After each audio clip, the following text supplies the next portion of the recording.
If you walk into a room and people don't feel you, it's not because you're invisible. It's because your presence is leaking. Your posture leaks, your eyes leak, your words leak, your attention leaks. The world can smell that hunger for validation, even when you try to hide it. Listen, you don't need to become louder to be noticed. You need to become denser. People don't respect noise, they respect weight. Right now, many of you are trying to be attractive the same way a street vendor tries to sell, calling out, chasing attention, bending your shape to fit the crowd. That is not attraction. That is hunger, and hunger smells. Even if you hide it with confidence tricks, the body reveals the truth. Attraction is not a technique. It is the side effect of inner order. When a person is aligned, mind, body, and spirit moving in one direction, people feel it before you even speak. They don't know why. They just know this person is not begging. This person is not leaking. This person is not scattered. The foundation: life is training. In a world of scattered minds, a steady one becomes rare. Rare becomes valuable. Valuable becomes attractive. But you want more than attraction. You want mental strength, because beauty without strength becomes fear. Fear of losing it, fear of rejection, fear of time. Today, I will give you 6 habits, not cute habits, not life hacks, habits that will make you heavier, habits that sharpen you from the inside out. If you apply them, your presence will change. People will treat you differently, not because you asked them to, but because your energy will demand it. Understand one thing: your life is training. Everything is training. The way you wake up, the way you eat, the way you look at people, the way you reach for your phone the moment your mind becomes quiet and you panic. Most people don't train.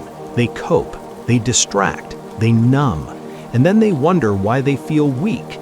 If you want to become strong, stop building a personality and start building a structure. Habit 1: command your house. Command your body like it is your house. If your house is messy, you feel it. You can pretend you're fine, but the mess drains you.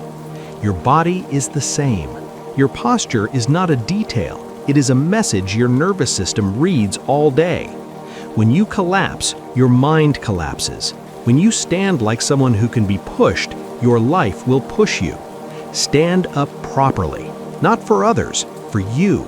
Shoulders relaxed, chest open, spine tall, not stiff, not aggressive, but present. When you enter a room, don't arrive as a question, arrive as a statement. Take 10 minutes every day. Practice still posture. Stand, breathe, feel your feet, let the jaw loosen. When the mind runs, bring it back. You are teaching your system, I don't need to fidget to exist. I don't need to perform to deserve space. Habit 2: clean your speech. Breath is the bridge. If your breath is shallow, your life becomes shallow.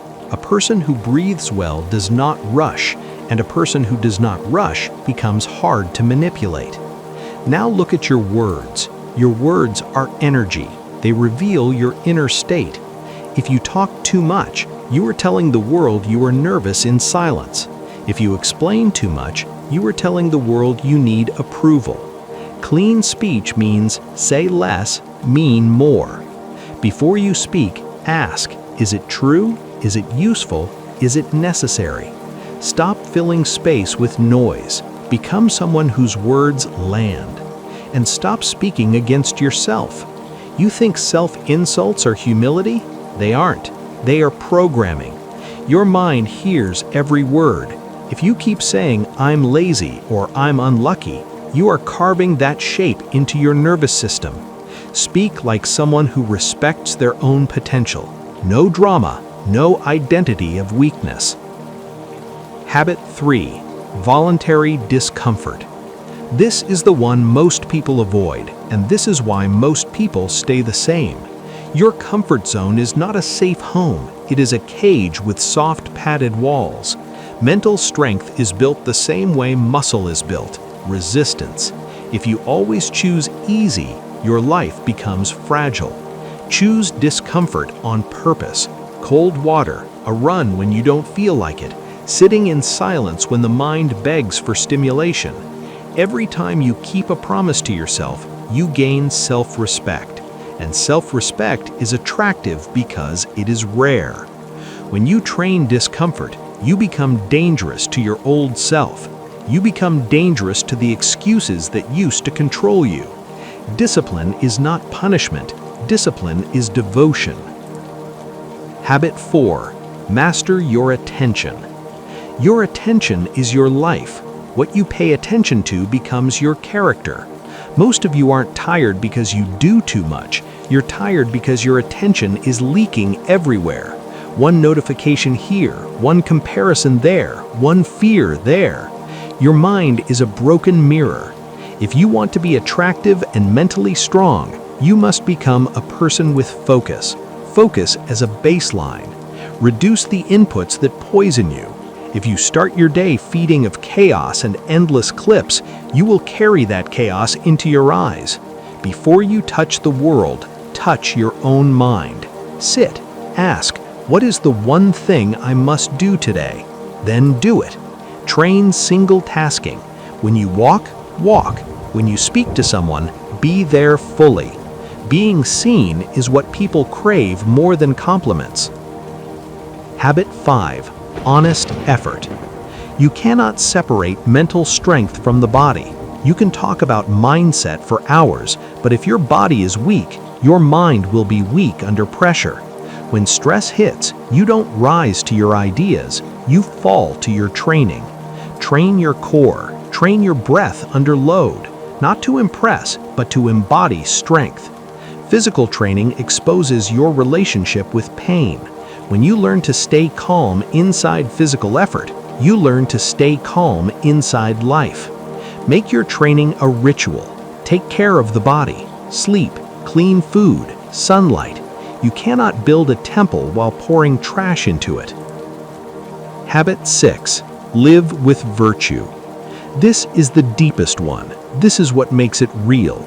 Strength without virtue is just arrogance. Attraction without virtue is just manipulation. Virtue means you respect yourself enough to act with integrity even when no one is watching. Keep your word. Return what is not yours. Do not use people. Do not pretend to love when you only want attention. This creates a clean inner life, and when your inner life is clean, your eyes become clear. Most people carry hidden shame. They smile, but they know they betray themselves. That betrayal makes them anxious. They compensate by becoming loud and needy. Virtue removes the need to perform. When you can stand alone with yourself, you become powerful. You don't cling, you don't beg, you choose. You may say this is too strict. Good, that is why it works. A river without banks becomes a swamp. Rules are not a prison, they are direction. Starting tomorrow, don't check your phone first. Stand, breathe, tell yourself, today I train. Throughout the day, watch your speech. When you feel the urge to escape into distraction, notice it. That urge is the doorway. Step through it by staying present. At night, review yourself, not with guilt, but with honesty. Where did I leak? Where did I act with courage? Forgive yourself quickly, but do not excuse yourself. You need both a sharp sword and a steady hand. Confidence is not found. It is the memory of kept promises. It is the quiet knowledge that you can rely on yourself. That kind of confidence is heavy. It doesn't need to announce itself. It simply stands. People will feel it. They will feel it in how you walk, how you hold eye contact, and how you don't rush to fill the silence. You won't need to hunt for attention. Attention will find you. You are no longer a question. You are the answer. Now, go and train.